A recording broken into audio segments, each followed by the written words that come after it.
Kita lanjut. Sekarang kita masuk di OPT untuk penyakit. Contohnya tadi saya berikan contoh untuk hama utama pada tanaman cabai, yaitu antraknosa yang disebabkan oleh jamur. Yang mana itu gejala serangannya di lapangan itu buahnya menjadi busuk. Nah, ada biasa pernah menanam cabai, ada kayak buahnya itu dia berwarna kecoklatan, sudah mau ke coklat. Nah, itu dia terserang oleh namanya antraknosa. Kemudian penyebabnya itu karena serangan jamur. Nah, pengendalian yang dilakukan, kita hanya melakukan pengendalian secara mekanik. Yang mana itu kita mengambil dengan mekanik dengan menggunakan tangan saja. Toh, kita petik, kita ambil buahnya yang ini yang coklat. Tetapi kalau misalnya serangannya ini banyak, kalau petani sekarang dia tidak mau pusing, dia langsung saja dengan yang obat yang ampuh katanya. Toh, apa itu tadi? Pestisida. Tapi kita lebih disarankan menggunakan biopestisida atau kita melakukan pengendalian secara mekanik dulu, ya. Jadi saya sarankan kalau ada tanaman tak, kita melakukan pengendalian yang biasa saja dulu. Nah, kemudian lanjut yang ketiga, hama OPT yang ketiga ada gulma. Gulma itu sebagai pengantar. Gulma itu dia tumbuhan yang sebenarnya keberadaannya ini tidak dikehendaki atau kita tidak membutuhkan. Tapi kenapa sih gulma ini selalu ada padahal kita tidak budidayakan? Ada yang bisa memberikan saya tanggapan apa sih itu gulma menurut versi mahasiswa sekalian? Oke, saya persilakan. Siapa yang bisa? Nasruddin. Kalau tadi Amiluddin sudah, Siti sudah, Fatwa sudah, Nasruddin sekarang. Baik, terima kasih atas kesempatannya, Bu. Gulma itu merupakan tanaman yang tidak dihendaki oleh petani. Kenapa tidak dihendaki? Karena dia selalu mengganggu tanaman yang dibudidayakan, seperti dia merebut unsur hara ataupun terjadinya persaingan unsur hara. Kenapa? Ya, pertanyaan selanjutnya. Nah, ini kan gulma ini tidak dibudidaya. Tidak dibudidaya. Apa sih penyebabnya? Kenapa dia tidak dibudidayakan? Lantas dia lebih kalau ibaratnya dia lebih kuat daripada tanaman budidaya itu sendiri. Ya, baik. Jadi gulma itu sendiri, Bu, dia memiliki karakteristik yang cukup. Dia bisa bertahan di tempat yang miskin unsur hara ataupun dia bisa tumbuh di tempat yang kelebihan unsur hara. Itu istimewa dia. Biarpun cuacanya ekstrim bagaimanapun dia bisa tumbuh. Karena gulma ini juga misalkan kita cabut, kalau tidak sampai akarnya, gulma ini tetap bisa tumbuh karena dia mempunyai kayak bentil akar, Bu, begitu kayak. Iya, boleh. Jadi gulma itu perbedaan antara gulma dengan tanaman budidaya. Kenapa ini gulma lebih kuat? Karena gulma ini dia lebih kuat dalam melakukan persaingan. Persaingan apa sih yang dia apa sih yang dia ini mau cari dari tanaman, ya, terutama persaingan dalam mencari unsur hara, mencari air. Itu keunggulannya dari tanaman gulma. Dia lebih kuat dalam mencari unsur hara dengan air. Dia sehingga meskipun dia tidak dibudidaya, tetapi karena dia istilahnya dia sudah kuat duluan dalam mencari persaingan, otomatis dia akan muncul. Jadi di mana ada tanaman budidaya, si gulma ini Pasti ada. Ada ndak di antara kalian, kita semua ini yang melakukan budidaya tanaman, tetapi tidak ada satupun gulma yang muncul? Ada? Tidak ada, Bu.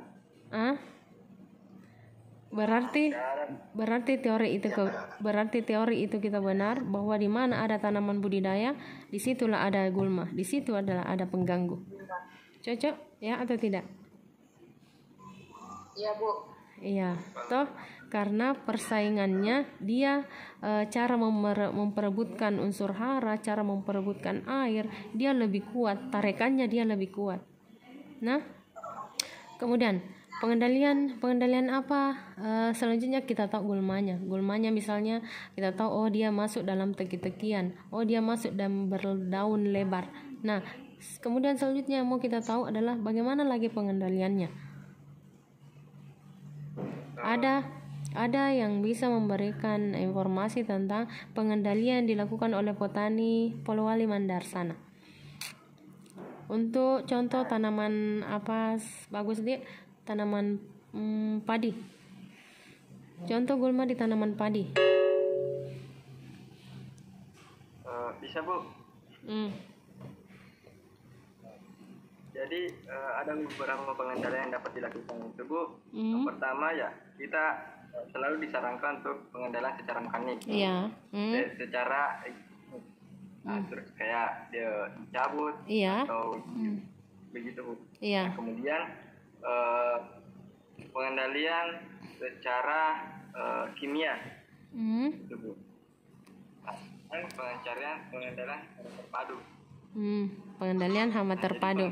Pengendalian tak tahu ndak apa itu pengendalian hama secara terpadu? Secara terpadu itu, Bu, dilakukan dengan menggabungkan pengendalian secara mekanik, kemudian secara kimia. Nah itu, Bu, kita melakukan pengendalian secara mekanik dan kimia. Itu dilakukan dengan cara terpadu. Jadi kita menggabungkan, misalkan kita melakukan pengendalian secara mekanik, misalkan cabut atau menggunakan hewan kayak sapi itu pembajakan. Iya. Yang setelah dilakukan pembajakan, lalu dilakukan pengendalian secara kimia. Itu yang dilakukan. Ya. Oke. Saya kata tadi sedikit pengendalian hama terpadu. Yang namanya pengendalian hama terpadu itu kita upayakan dulu melakukan pengendalian secara biologis, yang mana itu mengendalikan secara mekanik ataukah mengendalikan secara yang dengan menggunakan musuh alami. Nah, itu pun kita melakukan penggunaan pestisida kalau biaya telah membatasi ambang ekonomi, yang mana itu ambang ekonomi lebih besar biaya pengeluaran daripada hasil yang akan kita dapatkan. Bisa dimengerti yang di situ ambang ekonomi itu lebih besar biaya yang dikeluarkan atau lebih besar modal daripada hasil yang akan kita dapatkan. Nah, nanti pakai di masa itu, setelah kita hitung-hitung, baru kita menggunakan pestisida. Tetapi untuk sekarang jangan dulu, tidak disarankan. Oke. Masih ada pertanyaan sebelum saya tutup ini perkuliahan hari ini? Ada pertanyaan? Oke, ada pertanyaan? Ya. Saya Bu. Iya.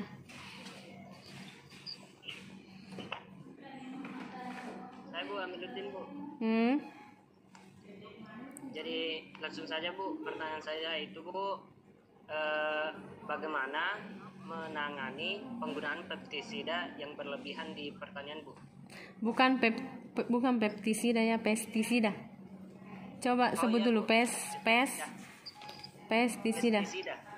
Iya, pestisida. Nah, yang pertama dulu kita harus sosialisasi dulu, masyarakat itu hanya untungnya saja yang dipikirkan tanpa memikirkan kesehatan kita. Nah, yang pertama yang harus kita lakukan sosialisasi dulu. Apa sih dampak yang bisa diakibatkan oleh penggunaan pestisida yang berlebihan ini? Toh, coba dampak pestisida? Pertama, mengganggu kesehatan. Ternyata ini pestisida lama-lama dimakan itu sayuran bisa merusak ini organ-organ apa yang ada dalam, toh menyebabkan kanker kah apa toh. Itu langkah pertama yang harus dilakukan. Kemudian yang kedua, sosialisasi. Bisa dimengerti Amiluddin? Sosialisasi keluar. Kemudian langkah yang kedua, penggunaan pestisida yang berlebihan itu bukannya dia mematikan semua hama, malah dia membuat hama itu semakin resisten atau semakin kebal.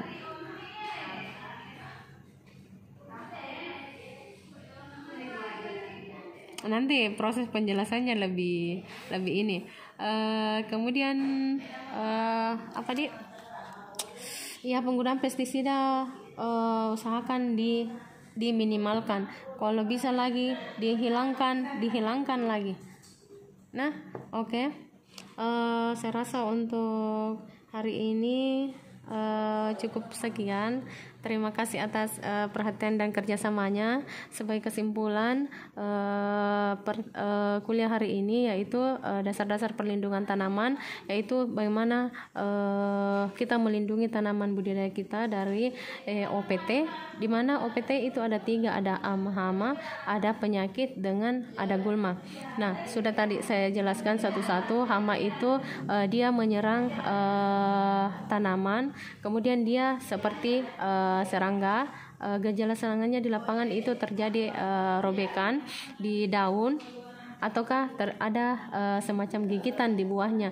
Kemudian kalau dia terserang oleh penyakit, dia buahnya kalau dia kentang, batang dan buahnya kadang dia berlendir. Kemudian kalau dia diserang oleh gulma, tanaman diserang oleh gulma, pertumbuhannya biasa menjadi kerdil. Jadi kita diharapkan menggunakan pengendalian yang kalau bisa menggunakan pengendalian hama terpadu, di mana setelah unsur-unsur pengendalian secara biologis dilakukan, lantas tidak hama tetap menyerang, maka itu boleh dilakukan penggunaan pestisida kalau telah terjadi ambang ekonomi atau lebih besar pengeluaran atau modal yang dikeluarkan daripada hasil yang akan kita dapatkan. Bisa dimengerti? Lebih besar pengeluaran atau lebih besar modal daripada hasil yang akan kita dapatkan. Oke. Kalau tidak ada yang mau bertanya, kita tutup kuliah ini. Semoga kita selalu dalam keadaan sehat, dan kita tutup dengan ucapan alhamdulillah. Oke, terima kasih atas perhatiannya. Assalamualaikum warahmatullahi wabarakatuh.